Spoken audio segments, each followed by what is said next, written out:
The Valley of Vision, a book of romance and some half-told tales, by Henry Van Dyke. Recording by Ella Porter. Your old men shall dream dreams, your young men shall see visions. Preface. Why do you choose such a title as The Valley of Vision for your book? Said my friend. Do you mean that one can see farther from the valley than from the mountaintop? This question set me thinking, as every honest question ought to do. Here is the result of my thoughts, which you will take for what it is worth, if you care to read the book. The mountaintop is the place of outlook over the earth and the sea, but it is in the valley of suffering, endurance, and self-sacrifice that the deepest visions of the meaning of life come to us. I take the outcome of this 20th Century War as a victory over the mad illusion of world domination which the Germans saw from the peak of their military power in 1914.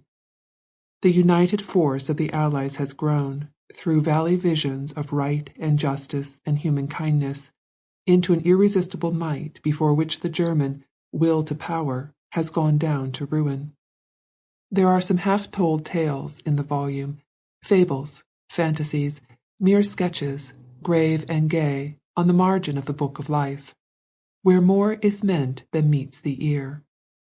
Dreams have a part in most of the longer stories. That is because I believe dreams have a part in real life. Some of them we remember as vividly as any actual experience. These belong to the imperfect sleep. But others we do not remember, because they are given to us in that perfect sleep in which the soul is liberated and goes visiting.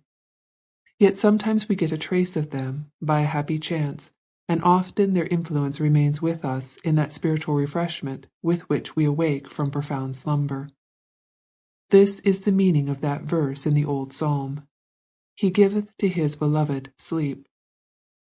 The final story in the book was written before the War of 1914 began, and it has to do with the light of the world, leading us through conflict and suffering towards peace. Avalon, November 24th, 1918. To my children and children's children, who may remember these troublous times when we are gone on to new adventure. End of preface.